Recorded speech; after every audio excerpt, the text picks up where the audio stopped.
Bienvenido a Cruzando Barreras. Bueno, Cruzando Barreras es el título que nos ocupa en esta ocasión. ¿Sabía usted que en un mundo donde Satanás está muy activo, hay que esperar oposición a la obra de Dios? Dios nos llama para seguirle y servirle. Cuando seguimos a Dios, Satanás manda como los torrentes, que son barreras en forma de dificultades contra nosotros. Naturalmente que sí. ¿Sabe? Si Dios nos llamó, Él nos hace cruzar los problemas para cumplir su misión. Nada, absolutamente nada es un obstáculo frente a su poder.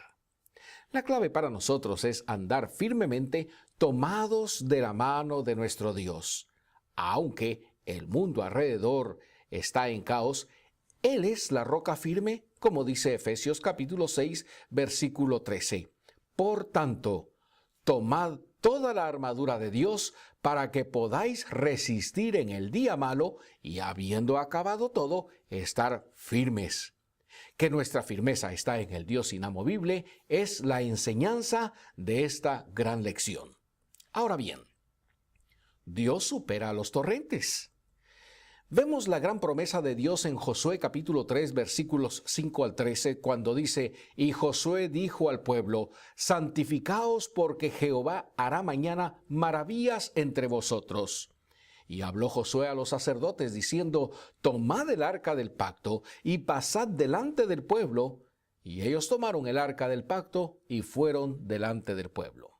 Versículo 7. Entonces Jehová dijo a Josué: desde este día comenzaré a engrandecerte delante de los ojos de todo Israel, para que entiendan que como estuve con Moisés, así estaré contigo.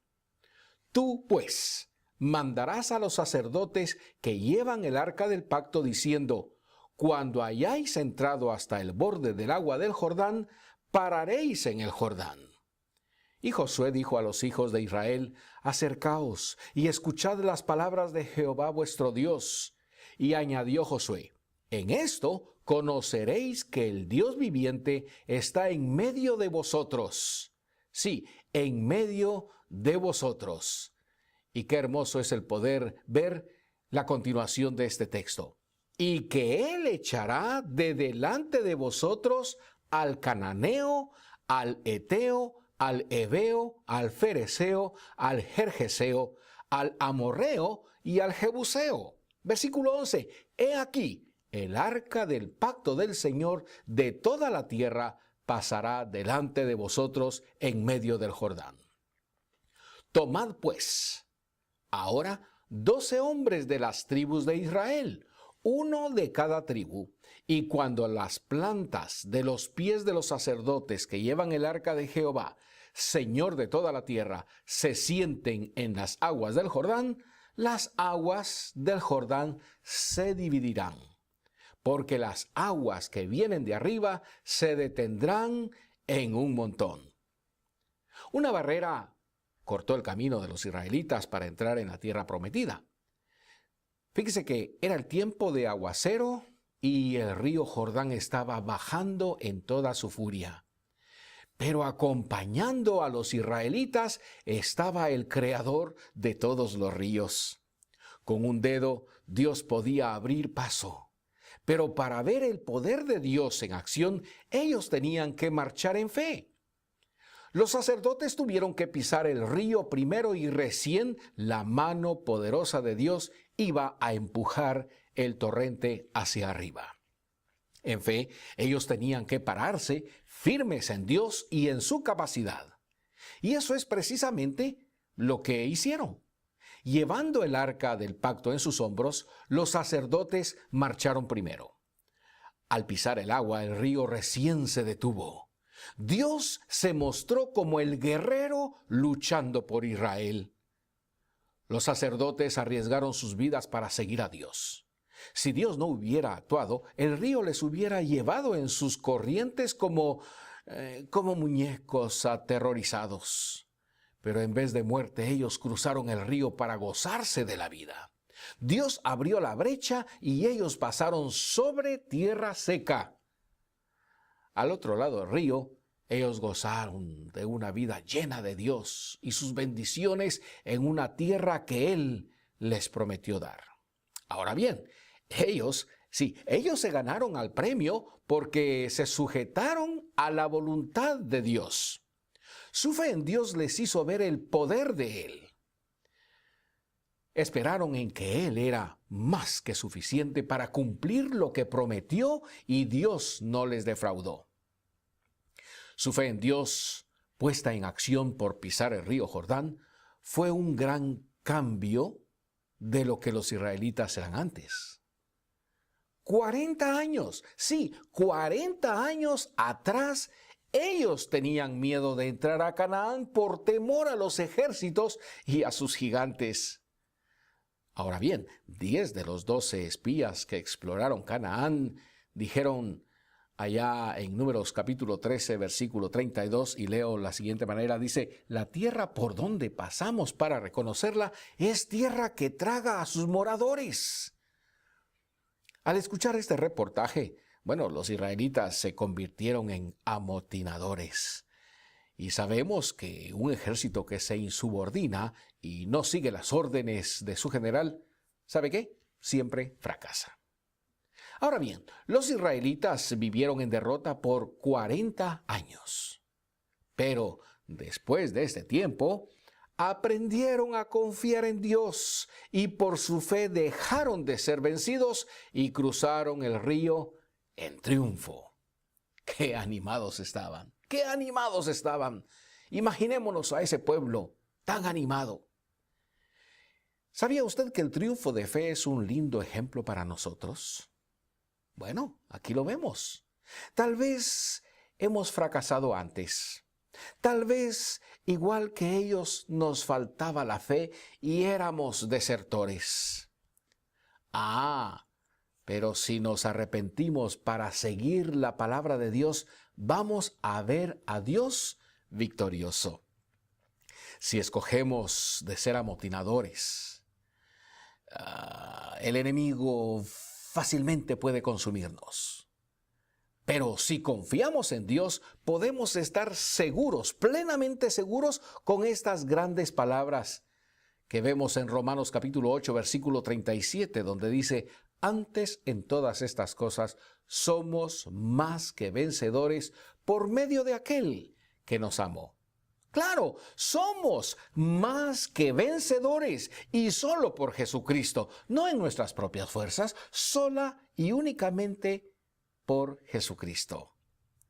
Ahora, podríamos agregar que por fe en nuestra victoria en Cristo, viviremos como más que vencedores. Viendo a Dios en acción.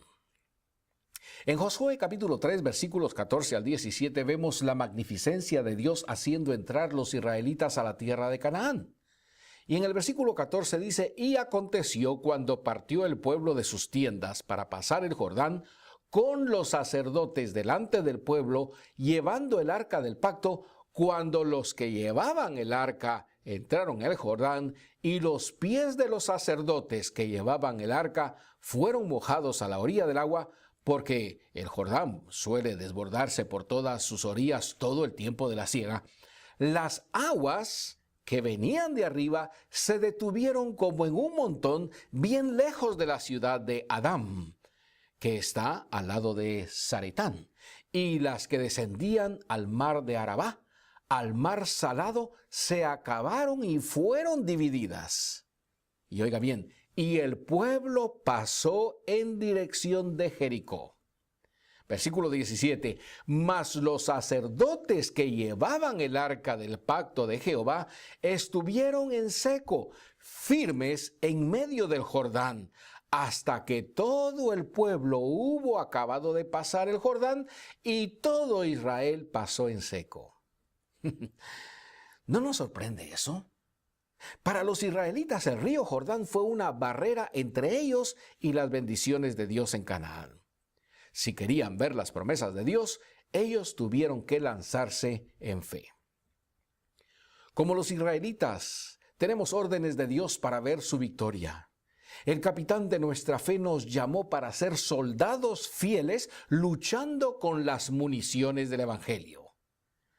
Vamos a Marcos capítulo 16, versículo 15 por unos instantes y leemos. Y les dijo: id por todo el mundo y predicad el Evangelio a toda criatura. Tenemos que lanzarnos en fe de lo que Dios dijo si queremos ver su poder. Siempre habrá obstáculos en el camino. Estos obstáculos son como cataratas que parecen insuperables. Pero si vamos a gozarnos de nuestro Canaán, que son las bendiciones que Dios da a los que le siguen en plena confianza, tenemos que cruzar las barreras por fe. En otras palabras, hay que seguir hacia adelante. A pesar que piensan mal de mí, a pesar de que me falta dinero, a pesar de que tengo complejos, a pesar de que mi familia está en contra mía, a pesar que tengo una debilidad en mi cuerpo, a pesar que no tengo tantas habilidades. Y así podríamos pasar enumerando muchos a pesar que. Porque si Dios me llamó, Él va a proveer. Lo tenemos por experiencia. ¿Sabía usted que la vida de fe confía en Dios al punto de proyectarse hacia adelante a pesar de las barreras? Esas barreras que vemos muchas veces tan grandes que no podemos solucionar. Pero la fe sabe que Dios es fiel a lo que promete y es el requisito para ver a Dios en acción. Ahora déjeme decirle, puede ser que tenemos que dejar comodidades. Puede ser. Puede ser que tenemos que trabajar en un ministerio que parece sumamente difícil y que inclusive no estamos capacitados para tal ministerio. Puede ser. Puede ser que tenemos que ignorar lo que piensan nuestros amigos o familiares. Pero de una vez debemos ir adelante con Dios. De eso debemos de estar seguros. Porque Dios nos va a apoyar. Dios nos va a hacer salir adelante.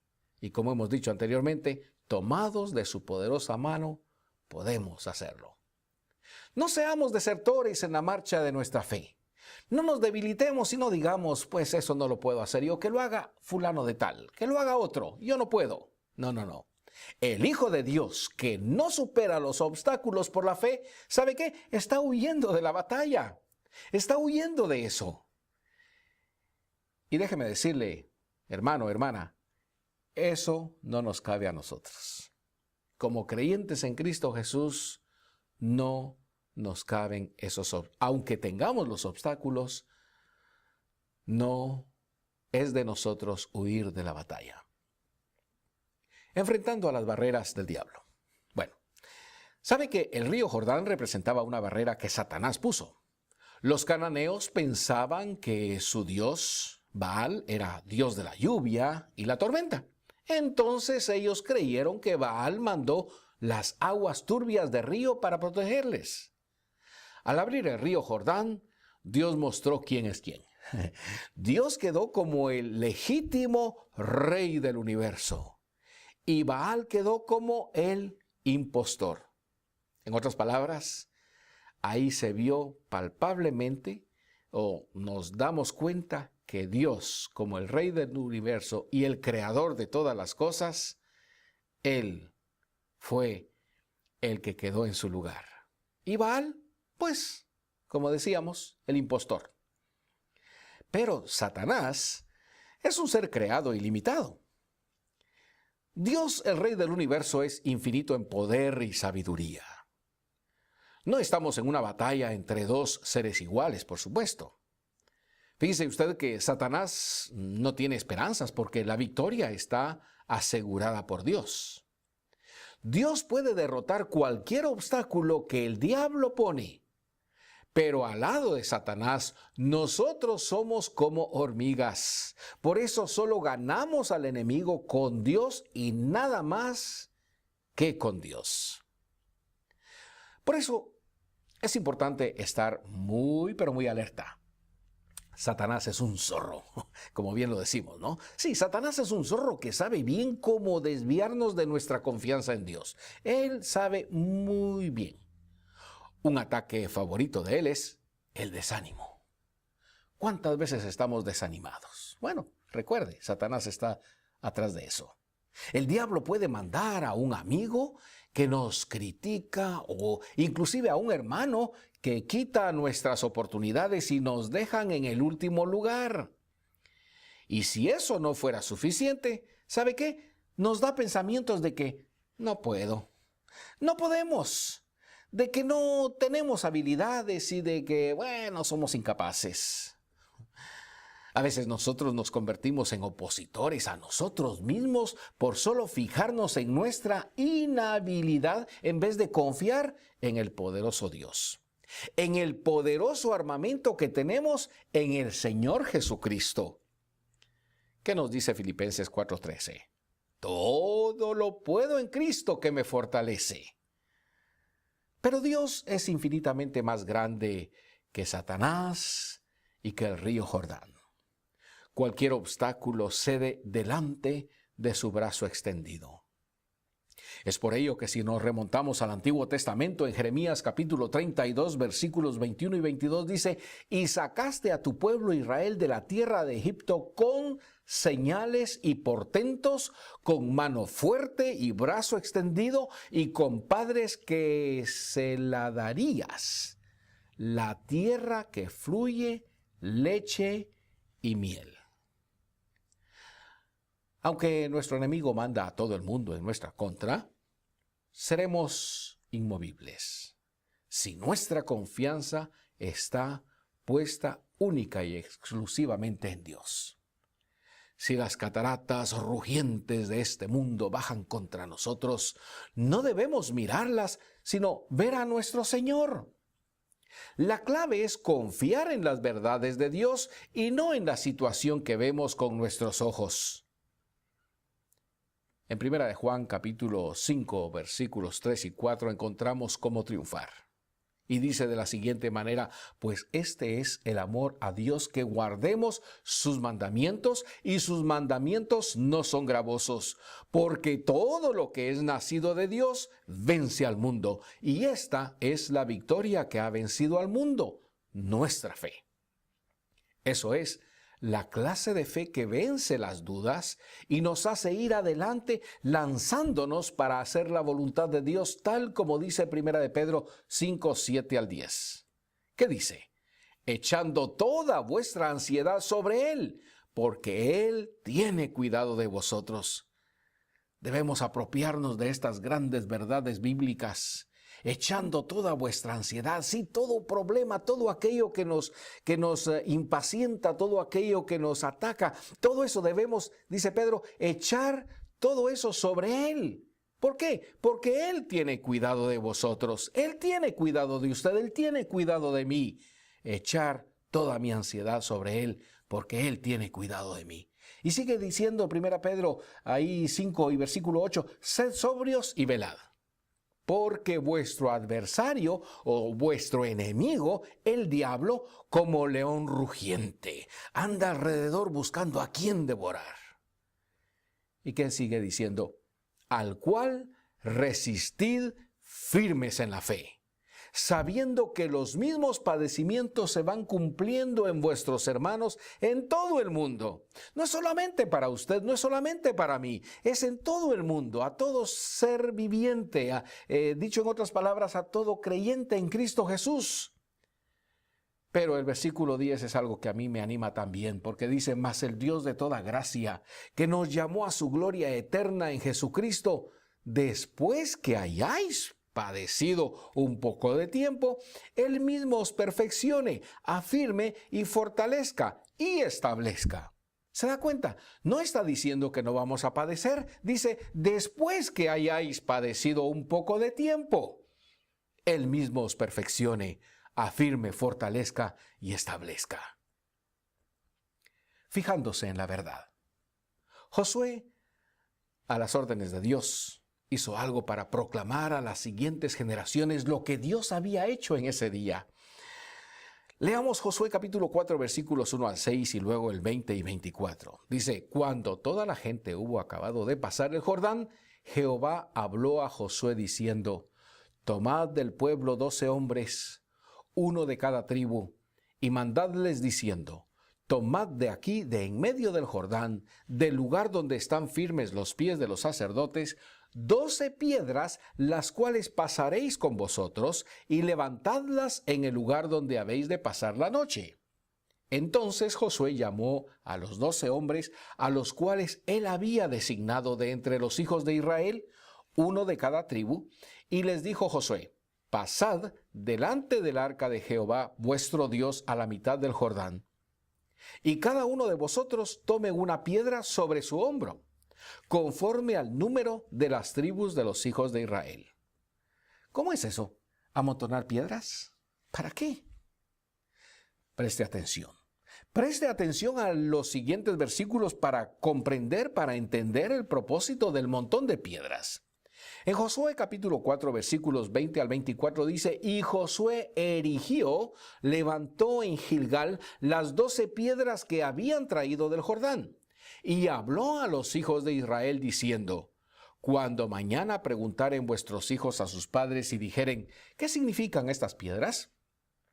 Declararéis a vuestros hijos diciendo, Israel pasó en seco por este Jordán, porque Jehová vuestro Dios secó las aguas del Jordán delante de vosotros, hasta que habíais pasado a la manera que Jehová vuestro Dios lo había hecho en el Mar Rojo, el cual secó delante de nosotros hasta que pasamos, para que todos los pueblos de la tierra conozcan que la mano de Jehová es poderosa, para que temáis a Jehová vuestro Dios todos los días. Ahora bien, en los días de Josué, la gente amontonaba grandes piedras como un memorial de algo importante que pasó. Si un pueblo ganó una batalla entre ellos, siempre reunían rocas. Entonces, cualquier persona que tuvo curiosidad podía preguntar, ¿y aquí qué pasó?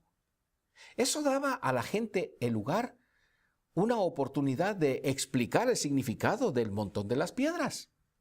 Este montón en particular era un testimonio que Dios paró el río.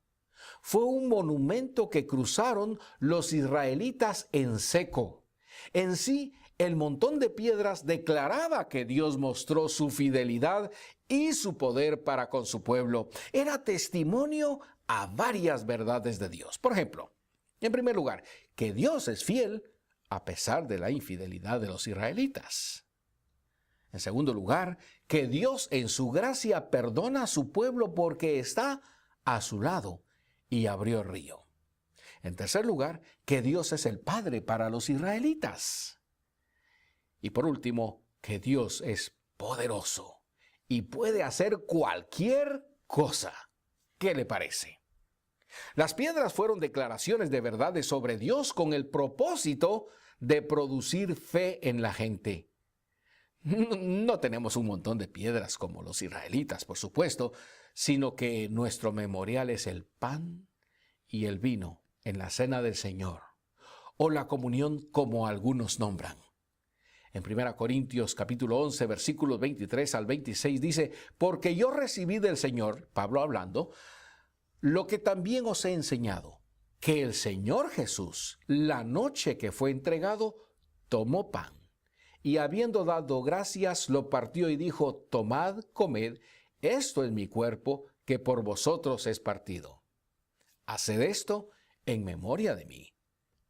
Asimismo tomó también la copa, después de haber cenado, diciendo, esta es la copa, es el nuevo pacto en mi sangre. Haced esto todas las veces que la bebiereis, en memoria de mí. Aquí nos damos cuenta que el mismo Señor está diciendo hacerlo en memoria de Él. Y luego el versículo 26 dice, así pues, todas las veces que comiereis este pan y bebiereis esta copa, la muerte del Señor anunciáis hasta que Él venga. En pocas palabras, es imperativo poner el memorial de Cristo delante de nosotros cada semana y estar cautivados por este memorial durante el transcurso de la misma semana. Este memorial proclama las verdades sobre nuestro Dios, el Salvador. Por ejemplo, que Dios nos ama, que Dios nos salvó del pecado y sigue salvándonos por la vida de Cristo, que Dios nos dio y nos da su gracia, su favor, a pesar que no merecemos, que Dios juzgó el pecado en la cruz, también que Dios siempre vence el mal. Pero algo más, que Dios es fiel a lo que prometió. Estas verdades proclamadas por el memorial de la Cena del Señor son declaraciones al mundo que hizo Dios y cómo es Él. Meditando en estas verdades fortifica nuestra fe. Si ponemos la verdad de Dios sobre nuestras mentes como a un cinturón, vamos a estar firmes. ¿Qué dice Efesios capítulo 6, versículo 14? Estad pues firmes, ceñidos vuestros lomos con la verdad y vestidos con la coraza de justicia. Aquí le lanzamos una pregunta. ¿Quiere usted tener dominio en la batalla? Entonces, abróchese la verdad, quién es Cristo. Si nuestra mente está ceñida con quién es Cristo y quiénes somos en Cristo, estamos parados en nuestro triunfo sobre el mundo, Satanás y la carne. Es tan importante entender el significado de nuestro memorial, la Cena del Señor. ¿Sabía usted que la palabra de Dios tiene mucha verdad acerca de Jesucristo, su muerte y su resurrección? ¡Claro que sí! ¿Qué nos dice Colosenses capítulo 3, versículo 16? La palabra de Cristo more en abundancia en vosotros, enseñándoos y exhortándoos unos a otros en toda sabiduría, cantando con gracia en vuestros corazones al Señor, con salmos e himnos y cánticos espirituales. ¿Sabe una cosa? Compartiendo las verdades de Dios en la Cena del Señor es una manera de apretar nuestro cinturón de verdad para estar firmes en la fe. Recién vamos a estar ceñidos contra los ataques y obstáculos de Satanás. Entonces apretamos nuestro cinturón de verdad, saturando nuestra mente con la verdad de Cristo. Con estas verdades bien grabadas en nuestra mente, podemos salir cada día con una firmeza en Cristo y Dios. En muchas asambleas de nuestros hermanos celebramos la Cena del Señor cada primer día de la semana, o sea, cada domingo. Y déjeme decirle que es una gran oportunidad para meditar en la obra y persona del Señor Jesucristo. Ahí podemos escarbar las Escrituras para descubrir sus joyas y poder compartir esta riqueza que exalta la persona de Jesucristo en la Cena del Señor. Dios nos manda a comunicar su grandeza. Y ahí en 1 Corintios 14, 26 dice, ¿qué hay, pues, hermanos? Una interrogante. Cuando os reunís, cada uno de vosotros tiene salmo, tiene doctrina, tiene lengua, tiene revelación, tiene interpretación. Hágase todo para edificación. Entonces, cada hermano debe tener algo apropiado para aportar en la Cena del Señor, algo adecuado para comunicar a los hermanos mientras estamos en esa reunión de suma importancia. Y yo diría la reunión más especial de las reuniones que podemos tener como iglesia.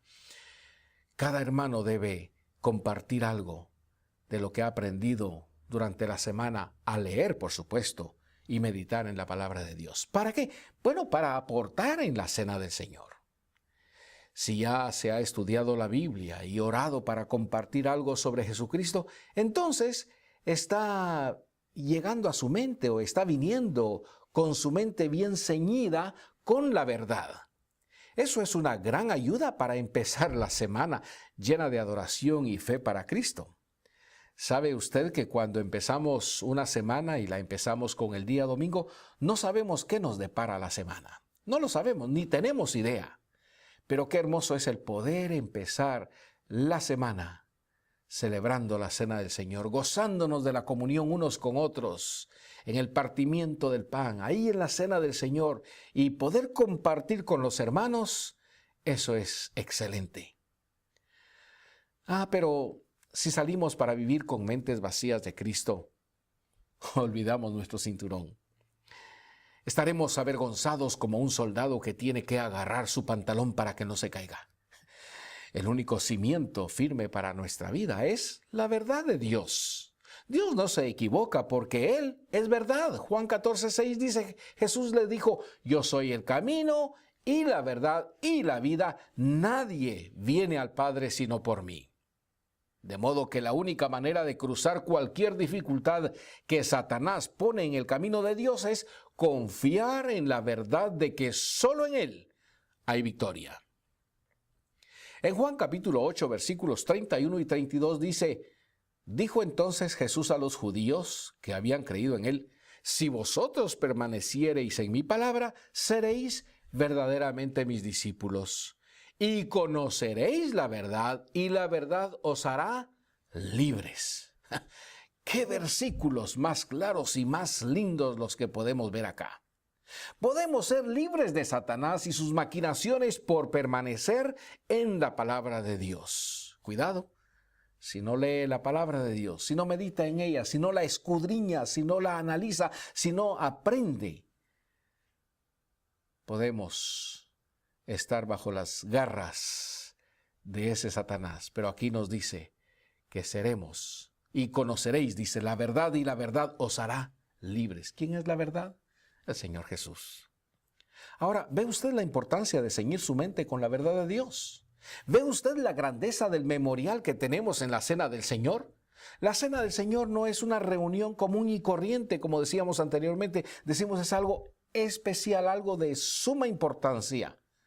Algo que no debemos de perdernos. Hay creyentes quienes lamentablemente están afanados toda la semana con su trabajo y el día domingo se dan la libertad, por decirlo así, de quedar en casa o de salir con la familia desde la mañana. Se están perdiendo una gran bendición, porque el reunirse con los hermanos y recordar al Señor Jesús en sus sufrimientos, en su muerte y en su resurrección, se están perdiendo ese gran privilegio. Hemos visto la gran importancia de ir adelante con Dios a pesar de las circunstancias. El único lugar firme en el universo está en el Salvador. Debemos ceñir nuestras mentes con la verdad de Él cada día. No esporádicamente, no una vez a la semana. Lamentablemente, sabemos de hermanos que ahí donde dejaron la Biblia el domingo, ahí mismo la vuelven a recoger el próximo domingo para asistir a la iglesia. Debemos ceñir nuestras mentes con la verdad de Dios cada día. Así podemos estar bien parados y las dificultades que Satanás manda van a ser superadas por Dios. Y la pregunta para finalizar: ¿dónde está usted parado en este momento? Ahí donde está usted. ¿Dónde está usted parado? ¿En el lugar firme con plena confianza en Dios y lo que Él prometió? ¿O en el lugar resbaloso de lo que ve a su alrededor? Hasta la próxima.